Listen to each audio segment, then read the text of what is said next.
Secretary of the Department of Homeland Security. This is a letter written by, there were six members of DHS's advisory council who resigned on last Friday. Oh yeah, I discussed Yeah, and this is one of the letters.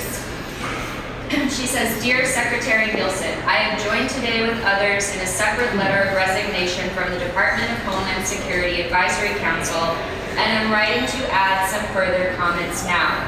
As an author of the Refugee Act of 1980, along with Senator Ted Kennedy, I believe the treatment of refugees by you and President Trump violates the law and our treaty obligations to refugees.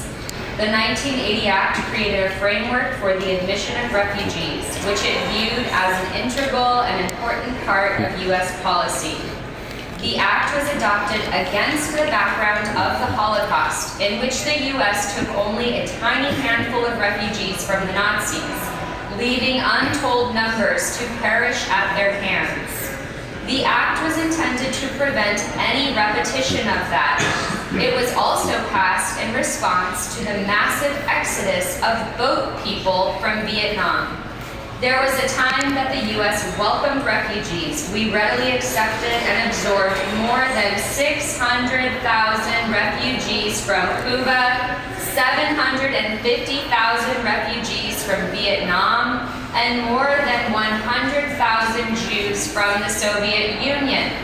Considering that history, the thought that the U.S. government is afraid today of 2,000 children and their parents is both laughable and appalling.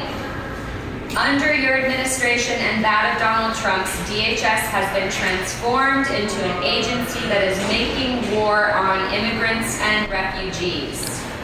The ethnically and religiously motivated travel ban, the refusal to provide relief to the Dreamers, and the new mass deportation program that does not prioritize the removal of undocumented with serious criminal records, thereby harming American citizen children and spouses by removing a parent and a breadwinner from the family, and hurting the country by removing productive people who have been living here for decades, are malign and ultimately self-destructive policies. The final straw has been the separation of children from their parents at the southwest border. This is child kidnapping, plain and simple. Seizing children from their parents in violation of the constitutional rights of both is bad enough. Yes, refugees have constitutional rights.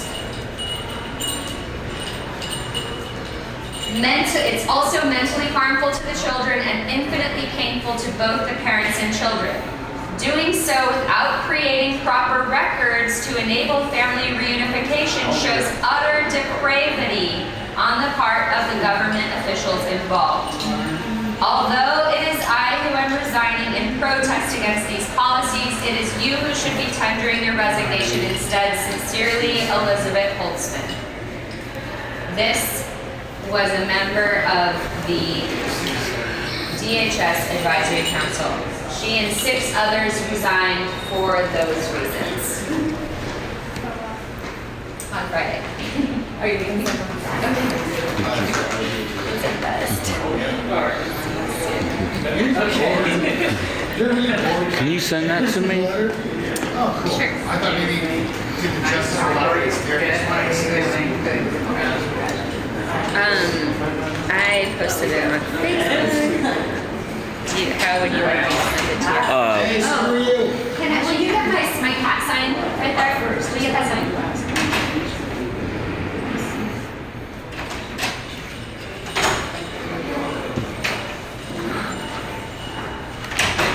WestQuest7@gmail.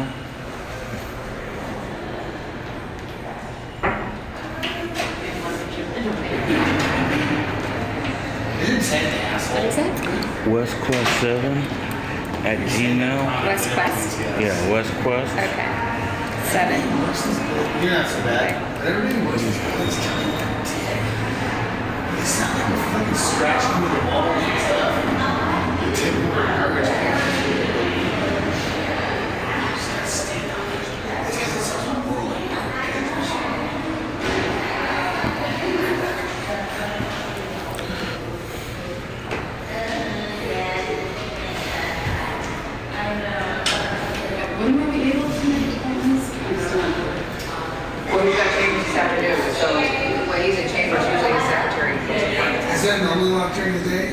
This? Yeah. So can you actually define for me a threat here?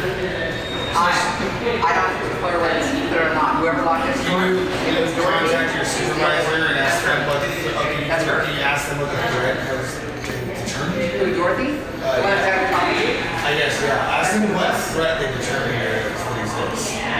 Right, yeah, when she comes out, she's gonna come out in a minute. She's the one that makes the calls, so. I'm just gonna say something stupid or ignore us entirely.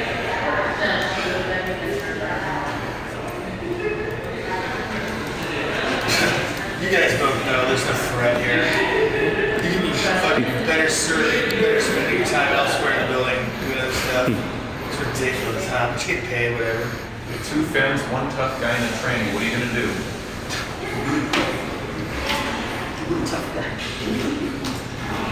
One We're tough. talking about me. Yeah. Aw. Don't forget our press. Well, yeah, I think I would be Super aggressive with you. I see you everywhere. You are like, yeah, with that camera. I appreciate you. I go out every day and film the police. PPB? Portland Police, Clackamas County, Multnomah County, Gresham. Oregon State Police. Do you just follow the tracker or the scanner? Yeah, that's what we listen to is a scanner. I drive and usually someone else figures out the address. No, we're tired of your Yeah. Okay. and how it is. There is no wire. Mr. Wheeler has that kind of privilege to just lock the fucking door. Well, that's the thing. It's like, It's pretty gross. I personally, I've got your back. I'll say, but I'm tired, and there are going to be no lies. There'll be stupid little thugs pushing you around while the king waltzes through the fucking marble floor hallways. I keep thinking about if this was like, I was looking for homeless people instead of rich people. I did see the thing. Well, actually, typically, it's a long tradition. City Hall is the refuge for homeless people. They can sleep on the steps. There has in every city. Of course, you know, we know what happened if that actually happened. What are these things? Did anybody consult the people in Portland when they paid for these art pieces? I mean, I don't hate them, I have nothing against them, but were they necessary to function? They get paid for those. Oh. Those are citizens who actually bring those in. So it's such cool little things and put in this dump. What about those metal things in southeast Portland? I don't know about those. I was one of these, an artist actually. They won the privilege to bring in here and display.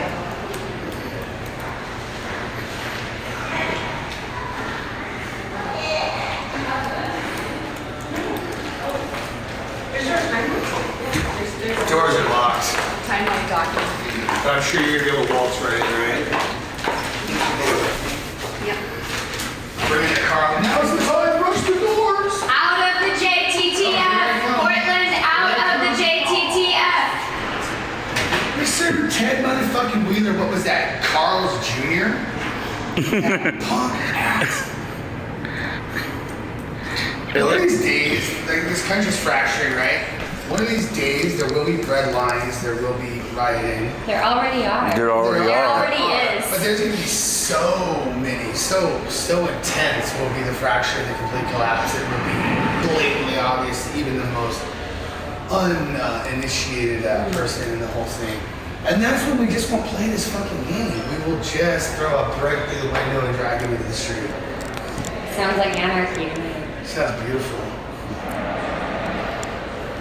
Unfortunately, that's only going to give them reason to kill. Right? Well, I guess he's willing to defend yourselves. I mean, that's already happening. Yeah, they have More. they kill for us every day. They just do their job. That's the reason they kill. They just do their job. They just killed a man over there in Lincoln City, or Seaside, I mean. And LA killed someone yesterday. Killed a manager in a grocery store. And it's not even just local police departments either. It's, you know, federal agencies all the time too. They're already waging war against humanity. Peace is not going to do anything to stop them. Matter of fact, that's what they desire. I recommend a piece by Peter Gelderloos called How Nonviolence Protects the State. When the people exercise their right through peaceful protest, they are laughed at. Franklin, what was it? Douglas said. Right, because it's not profitable. Yeah. That's what capitalism is concerned with. That's what these structures are concerned with. It's Right. profit only. Right. Exactly. Profit before people. Exactly. Yeah. So if that profit-gating machine is killing people, you destroy it. And if it wants you to be passive, if it wants you to make you to feel like you are creating some kind of change by marching through the street, then it gets what it wants because power conceives nothing without demand. And demand without a consequence to back it up is nothing but a request.